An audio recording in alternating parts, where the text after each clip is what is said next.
Imagine só. Você está diante de um espelho, não aquele de banheiro, mas o que reflete suas escolhas, seus erros, suas teimosias.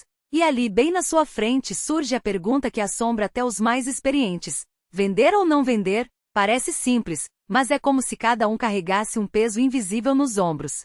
Afinal, quem nunca sentiu o frio na espinha ao pensar em abrir mão de algo que um dia acreditou ser ouro? O mercado é barulhento. Uma sinfonia de compras, recomendações, promessas de lucros fáceis. Mas a decisão de vender, essa é silenciosa, solitária, quase um ato de coragem. Porque quando você segura um investimento, está dizendo ao mundo que acredita no futuro dele. E quando solta, é como admitir que talvez tenha se enganado. E ninguém gosta de se enganar. Há uma sabedoria antiga que diz: saber quando segurar é prudência. Mas saber quando largar, isso é arte. É como um jogador de xadrez que sacrifica uma peça para vencer a partida. Não é fraqueza, é estratégia. E no jogo dos investimentos a regra número 1 é clara: não interrompa o poder dos juros compostos. Não por capricho, não por medo, não por um momento de dúvida. Porque a maioria das vendas é apenas um tiro no pé, uma reação impulsiva a um ruído passageiro. Você já parou para pensar no custo psicológico de uma venda mal feita? Cada decisão é um julgamento. Não só do ativo, mas de você mesmo. Do seu eu passado que comprou aquilo. Do seu eu presente que hesita. E do seu eu futuro, que pode olhar para trás e se perguntar: por que não agi antes? É uma armadilha sutil. Porque o ser humano é mestre em se enganar. Quando os fatos contrariam nossas crenças, não as abandonamos, as distorcemos. Inventamos desculpas, criamos narrativas, culpamos o mercado, o tempo, a sorte. E nos agarramos ao preço que pagamos como se ele tivesse algum poder mágico sobre o valor real daquilo que possuímos. Não posso vender por menos de $50, seria prejuízo. Mas quem disse que $50, escolhidos meses atrás, ainda significam algo hoje? É como se o fantasma de uma decisão antiga assombrasse nossas escolhas atuais. E aí, em vez de cortar o mal pela raiz, nos convencemos de que é só uma fase ruim, que no longo prazo vai se recuperar. Mas uma empresa ruim não vira boa só porque está barata. É como comprar um barco furado porque está com 70% de desconto. No fim, você não fez um negócio, só afundou mais rápido. Eu mesmo já caí nessa armadilha. Há anos, investi em um negócio que parecia sólido. Números decentes, gestão competente, um histórico sem grandes sobressaltos. Mas havia um detalhe: o motor daquela empresa era medíocre. Não tinha poder de precificação, não tinha vantagem competitiva real. Era como um lago raso, bonito de se ver, mas incapaz de sustentar vida. E eu, teimoso, insisti. Vai melhorar, dizia a mim mesmo. Com o tempo as coisas se acertam. Mas o tempo só revelou a verdade: eu tinha confundido decente com excelente. E o pior, tinha apostado que o medíocre poderia se tornar excepcional. Soilher, não se tornou. Aqui está a lição mais difícil: comprar e manter não são a mesma coisa. Comprar é uma aposta. Você analisa, estuda, decide que aquele ativo, por aquele preço, pode render o que você espera. Manter? Isso é uma reavaliação constante. E quando as evidências mostram que sua aposta estava errada, não por um tropeço passageiro, mas porque você avaliou mal a essência daquilo, é hora de agir. Não é covardia, é responsabilidade. Porque cada real preso em um erro é um real que não pode trabalhar para você em outro lugar. Pense no seu capital como um campo fértil. Você planta sementes esperando que cresçam e deem frutos. Mas e se uma delas, apesar de todos os cuidados, revelar-se uma árvore que nunca dará maçãs? Você continua regando, adubando, esperando que um dia ela mude de espécie? Ou arranca de uma vez, libera o espaço e planta algo que realmente vai alimentar seu futuro? O orgulho é um veneno lento. Ele nos faz acreditar que insistir é sinal de força, quando, na verdade, pode ser apenas teimosia. E no mundo dos investimentos, teimosia custa caro, porque o mercado não perdoa quem se recusa a enxergar a realidade. Então, quando chegar a hora, e ela chega para todos, não tenha medo de olhar no espelho e dizer: errei. Não é o fim do mundo. É o começo de algo melhor. E o que você faz? Fica parado, admirando as ruínas de um castelo que já não protege ninguém? Ou reconhece que o terreno sob seus pés está se movendo e decide construir algo novo onde a terra ainda é firme? A terceira razão é a mais rara, mas também a mais poderosa. Quando você encontra uma oportunidade tão superior que ignorá-la seria como recusar um bilhete premiado para trocar por um cupom vencido. Imagine segurar nas mãos uma semente de sequoia gigante, aquela que pode crescer por séculos, resistir a tempestades, alimentar gerações, enquanto ainda insiste em regar um arbusto murchando. Não é traição ao passado. É inteligência no presente. Porque capital parado é capital morrendo. E dinheiro que não se multiplica está, na verdade, encolhendo. Mas aqui está o detalhe. Essa oportunidade não chega batendo na porta com um cartaz luminoso. Ela se esconde nos números que poucos se dão ao trabalho de ler, nas tendências que muitos preferem ignorar, nos espaços vazios que outros ainda não enxergaram. É como descobrir uma mina de ouro enquanto todos ao redor continuam cavando no mesmo poço seco. E o mais irônico? Muitas vezes essa chance aparece justamente quando você menos espera, talvez até no momento em que estava prestes a desistir. A pergunta que você precisa se fazer é simples: se eu não tivesse esse investimento hoje, eu o compraria agora? Se a resposta for um não sincero, então por que mantê-lo? Por lealdade a uma decisão antiga? Por medo de admitir que o mundo mudou? Ou pior, por preguiça de procurar algo melhor? Não se engane, o mercado não recompensa quem fica parado. Ele premia quem se move antes dos outros. E não se trata apenas de lucro, trata-se de propósito. De alinhar seu dinheiro com o que realmente importa. Porque uma oportunidade extraordinária não é só uma chance de ganhar mais, é uma chance de fazer mais. De financiar inovação, de apoiar negócios que transformam vidas, de construir um legado que vai além de um extrato bancário. Quando você vende algo bom para comprar algo excepcional, não está trocando 6 por meia dúzia. Está escalando uma montanha em vez de ficar preso num morro. Mas atenção, essa decisão exige coragem. Coragem para abandonar o conforto do conhecido, para enfrentar o julgamento de quem ainda não entendeu, para confiar na sua própria análise. Porque, no fim das contas, o maior risco não é errar. É ficar parado enquanto o mundo avança. E quando você finalmente der esse passo, quando realocar seu capital para onde ele realmente pode florescer, vai perceber uma coisa: não era sobre vender. Era sobre evoluir. Sobre transformar o que você tem no que você sempre quis ter. E isso, meu amigo, não tem preço.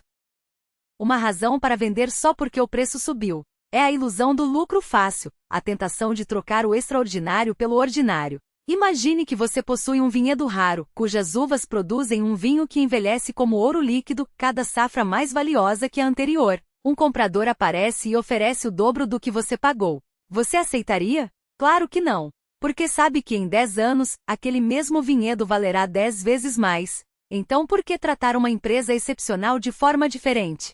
Se os fundamentos permanecem sólidos, se o negócio continua a crescer e a gerar valor, vender é como arrancar as raízes de uma árvore frutífera só porque alguém ofereceu um preço alto pelas primeiras maçãs. O verdadeiro investidor não se deixa seduzir pela miragem do ganho imediato, ele enxerga além, calcula o valor intrínseco e recusa-se a abrir mão de algo que só se torna mais valioso com o tempo. E não é uma razão para vender porque o mercado está em alta, ou todo mundo está comprando. Isso é seguir o rebanho, é confundir movimento com progresso. Quando as multidões correm em uma direção, é exatamente o momento de questionar se não estão correndo para um precipício. O mercado não é um termômetro da sabedoria, mas um espelho das emoções humanas, e as emoções, como sabemos, são péssimas conselheiras. Se você comprou uma empresa porque ela era subvalorizada, porque tinha vantagens competitivas duradouras e uma gestão excepcional, por que se desfazer dela só porque o preço refletiu finalmente o que você já sabia? A euforia dos outros não deve ditar suas decisões. O que deve guiá-lo é a convicção fria de que aquele ativo, sob qualquer perspectiva racional, ainda tem muito mais a entregar. Também não é uma razão para vender porque preciso diversificar. Diversificação é uma estratégia para quem não sabe o que possui. Se você entende profundamente cada ativo em seu portfólio, se cada escolha foi feita com base em uma análise rigorosa e não em modismos, então diversificar por diversificar é apenas uma forma elegante de diluir seu potencial. É como um chefe que, em vez de aprimorar suas melhores receitas, decide cozinhar um pouco de tudo, no fim, serve um banquete medíocre. O verdadeiro investidor concentra seus recursos onde enxerga as maiores assimetrias de risco e retorno, não onde o medo leva a espalhar suas fichas por segurança. Se você tem convicção em suas escolhas, por que enfraquecê-las com ativos que não lhe inspiram a mesma confiança? E acima de tudo, não é uma razão para vender porque alguém disse que é hora. Conselhos vêm de todos os lados, analistas, gurus, amigos, até aquele vizinho que sabe das coisas.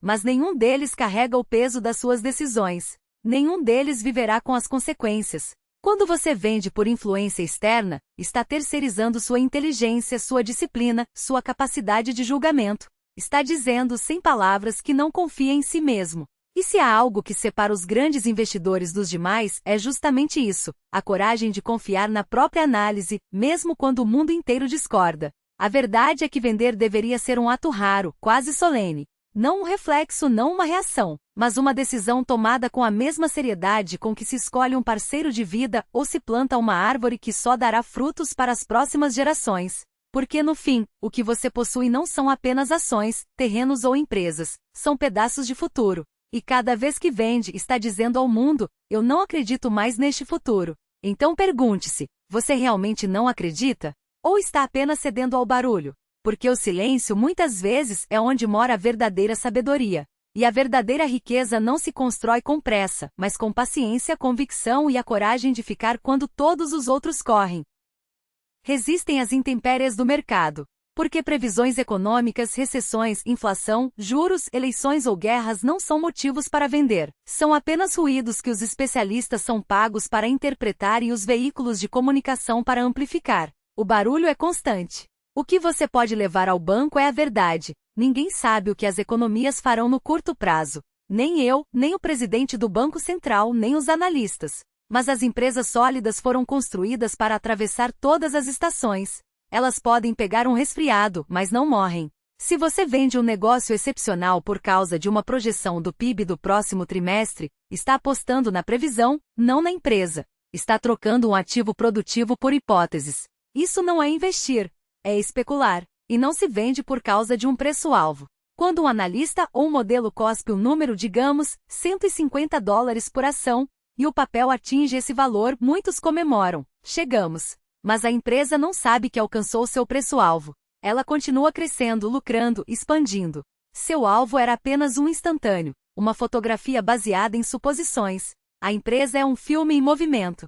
Se ela segue multiplicando seu valor depois dos $150, por que sua decisão deveria ser abandoná-la? O preço-alvo serve à sua análise, não deve ser o senhor das suas ações. Ele é um guia, não uma ordem. Também não se vende por frustração, irritação ou porque sente que deveria fazer algo. Essa é a fraqueza mais perigosa, a necessidade de agir, de se sentir no controle. O mercado, com seus números em constante oscilação, é o videogame mais viciante do mundo. Ele te provoca, faça uma jogada, aposte. Mas um investidor de verdade resiste a esse impulso com cada fibra do seu ser. Investir não é um jogo. É a alocação paciente e deliberada de capital em ativos produtivos.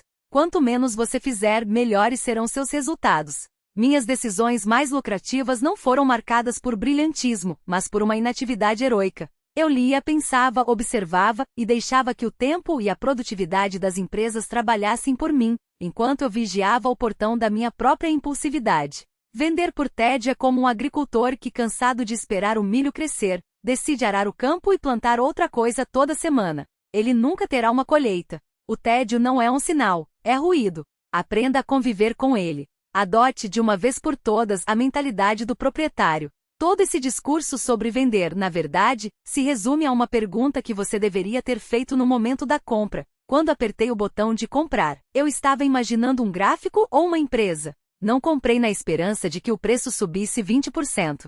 Comprei porque imaginei uma mesa em um escritório em Omaha, ou em qualquer lugar, e me vi entrando para dizer: agora sou seu sócio. Tenho uma parte deste negócio. Mostre-me o que vocês fazem. Meu horizonte de investimento padrão é para sempre. Não como uma sentença de prisão, mas como uma premissa. As 3 razões que discutimos são as chaves para sair dessa cela, mas para sempre, é o filtro através do qual você deve enxergar cada notícia, cada balanço trimestral, cada oscilação de preço. A pergunta não é mais: o que as ações farão? Mas: o que a empresa fará? Quem está no comando? Qual é a força da sua cultura, da sua vantagem competitiva? Porque no fim, se você possui uma empresa com uma gestão mediana, mas uma vantagem duradoura, como uma marca forte, uma rede de distribuição imbatível ou um produto que as pessoas amam, nem mesmo um CEO medíocre conseguiria destruí-la, não de uma hora para outra. E se você tem algumas dessas empresas para sempre, deixa de olhar o ticker como um jogador de cassino e passa a ler os relatórios anuais como cartas de uma empresa familiar. Você observa os produtos, vê sua família usando-os, nota que a empresa é tratada com respeito. O que realmente importa não é o preço momentâneo, mas o poder de precificação, a capacidade de aumentar os preços sem perder clientes. Pense como um dono que não pode vender facilmente. Isso muda tudo. Quando você está preso a um negócio, começa a se perguntar sobre sua longevidade, sua cultura, seu lugar no mundo. Deixa de se preocupar com os lucros do próximo trimestre, com batidas de um centavo nas expectativas.